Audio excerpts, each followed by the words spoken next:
कल मैं मुल्तान में गया था, एक वहाँ निश्तर की एलुमनाई का एक फंक्शन था जिसमें उन्होंने मुझे गेस्ट बनाया था, क्योंकि वो जो बैच था N38 वो सारे मेरे स्टूडेंट थे। तो वहाँ उन्होंने कहा कि कोई ऐसी बात ना कीजिएगा जो डॉक्टरी की बात हो। कहते हैं हम डॉक्टरी की बातें कर करके, लोग इंग्लैंड से आए हुए थे, अमेरिका से आए हुए थे। तो मैंने उनको ये बताया और मैंने वीडियो अपलोड भी की है कि वेल बीइंग है ना, कि इंसान खुश है, उसका क्या क्राइटेरिया है जिससे पता लगे कि इंसान खुश है।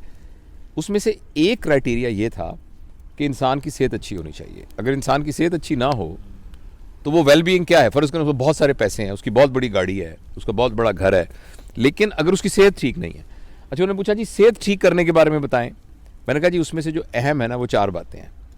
पहली बात यह कि आप खाना प्रॉपर खाएं, और दूसरी बात यह कि रोज़ाना एक्सरसाइज करें, और तीसरी बात जो थी कि प्रॉपर स्लीप होनी चाहिए, और जो चौथी बात जिसके बारे में मैं आपसे बात करने चला हूं वो है लेजर टाइम। लेजर टाइम क्या होता है? जो आप दुकान पे बैठते हैं वो लेजर टाइम नहीं है, जो आप शॉपिंग करने जाते हैं वो लेजर टाइम नहीं है, जो आप फ़र्ज़ करें मैं सर्जन हूं, मैं ऑपरेशन को बड़ा एंजॉय करता हूं, मगर ये भी लेजर टाइम नहीं। Work time is not a leisure time. Leisure time वो होता है जिसमें आपका कोई एजेंडा ना हो। आपने जैसे हम यहाँ आए हैं ना, हमारा कोई एजेंडा नहीं है, हमने बैठ के किसी खास मौजू पे डिस्कस नहीं करना, हमें पता भी नहीं हमने किस मौजू पे। तो अपने दोस्तों के पास जाना, अपने प्यारों के पास जाना और जाके उनके साथ बैठ कर बग़ैर किसी मौजू के बात करना, ये वो बात थी जो पुराने ज़माने में बैठकों में हुआ करती थी। अगर आप किसी गाँव में जाएँ तो गाँव के अंदर एक जगह होती थी, चौपाल जिसे कहते थे, वहाँ चारपाइयाँ पड़ी होती थी, लोग आके वैसे ही बैठ जाते थे, हुक्का पी रहे हैं, गप्पे मार रहे हैं, और कोई पर्पज़ नहीं है, बस बैठे पत्ते मारे। ये है लेजर टाइम। अनफॉर्चुनेटली पैसे की दौड़ में और वसाइल को ज़्यादा हासिल करने की दौड़ के अंदर हमारा प्रॉब्लम हो गया है कि हमारे पास लेजर टाइम नहीं है। और आपने ये चीज़ अगर देखनी हो ना तो वेस्ट में जाके देखें कि वहाँ इतनी कैलकुलेटेड लाइफ है कि एक महीना, मैं अभी इंग्लैंड जाना था तो मेरे एक दोस्त आए, तो मैंने कहा मैं आऊँगा। वो कहते बहुत मुझे खुशी होगी, लेकिन मेहरबानी करके मुझे 2 महीने पहले बताना। अच्छा, हमारे गाँव में ये होता था कि जैसे पंजाबी में ना पैण ये कह के दरवाज़ा खोल के अंदर चले गए। पैण भी ज़ोर से इसलिए कहते थे कि अगर किसी ने पर्दा वर्दा ना किया हो, सर पे दुपट्टा नहीं है तो वो ले लो। और मुझे याद है मेरे वालिद साहब, वो हम मुल्तान में रहते थे, फिर इस्लामाबाद में भी, कि उनके दोस्त आते थे, रोज़ शाम को दोस्त आते थे और वो आके बैठक में बैठ जाते थे। मुझे कभी हम उनके घरों में जाते, मैं चूँकि अकेला माँ बाप का बेटा था तो अबू मुझे भी साथ ले जाते थे। वहाँ वो आराम से बैठे थे, गप्पे मारते थे, कहानियाँ सुनाते थे। वो लेजर टाइम जो है हमारी लाइफ में से निकल गया, और हमें कोई ना कोई इस बात का ज़रूर एहतमाम करना चाहिए। और मैं इस बात को अंडरस्टैंड करता हूँ कि ये रोज़ मुमकिन नहीं है क्योंकि आपके पास वर्क, लेकिन कम अज़ कम हफ्ते में 1 दिन, 15 दिन में 1 दिन। और दूसरा, हमारे माशरे में ना हॉलीडेज़ का रिवाज नहीं है।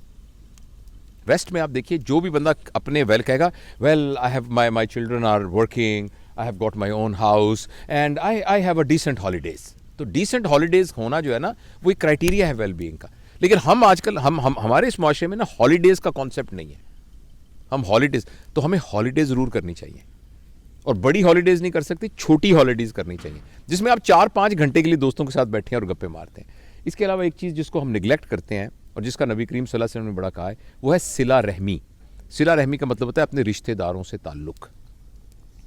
यानी गाँव में हमारे अजीज़ रिश्तेदार रहते हैं, शहर में रिश्ते, हमें कम अज़ कम 15 दिन बाद, महीने बाद उनके पास जाना चाहिए, उनसे मिलना चाहिए, उनकी खैर खबर लेनी चाहिए। तो मैं बस अपनी बात को ख़त्म करने से पहले एक छोटा सा आपको वाक़या सुनाता हूँ। मैं कोशिश करता हूँ कि 8-10 मिनट से लंबी बात ना हो ताकि लोग उसको सुन सकें, लेकिन ये बड़ा एक शानदार मैं इस्लामाबाद गया इम्तिहान लेने के लिए, FCPS का इम्तिहान लेने।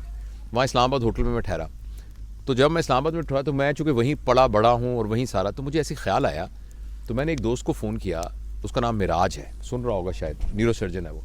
मैंने कहा यार माजे में आया हूँ इधर, तो किधर है तू? तो कहता तुम कहाँ ठहरे हो? मैं कहा मैं इधर हूँ जो इस्लामाबाद होटल में जिसका नाम है हॉलीडे इन है।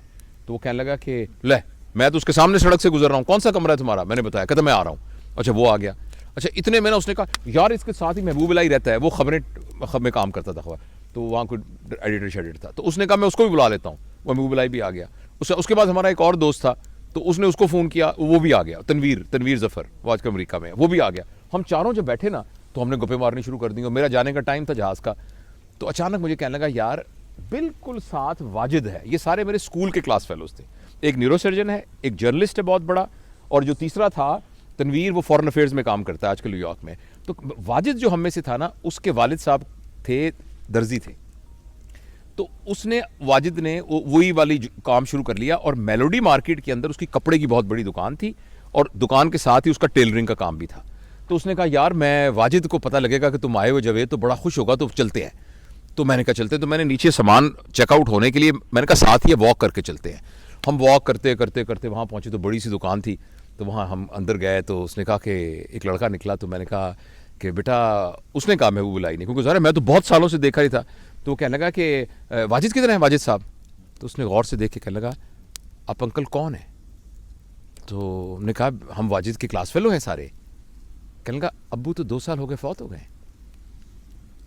एकदम मैं तो शौक में हो गया और महबूब इलाही रोने लग गया, ऐसे करके रोने लग गया। उसने कहा यार तू तो यहाँ नहीं रहता, मैं तो यहाँ साथ के मोहल्ले में रहता हूँ और मुझे पता भी नहीं मेरा क्लास फेलो 2 साल हो गए फौत हो गया।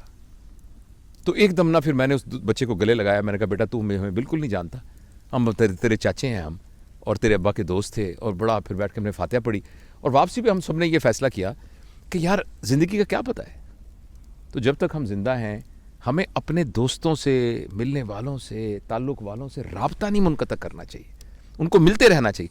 कई लोगों से हम इसलिए नहीं मिलते कि उनसे हमारे ख्यालात नहीं मिलते, या जी उनसे फ़लानी लड़ाई हो गई थी, फ़लानी हमारी शादी में वो नहीं आया था, फ़लानी। ये इतनी छोटी छोटी बातें हैं कि इनको दरगुजर करना चाहिए और अपने प्यारों से, रिश्तेदारों से मिलना चाहिए और लेजर टाइम। और जिस तरह हम देखें ये अहमद साहब हैं जनाब, डॉक्टर अहमद साहब, और सारे हमारे पूरी फैमिली यहाँ बैठी हुई है और हम इंजॉय कर रहे हैं इस लेजर टाइम को। Thank you.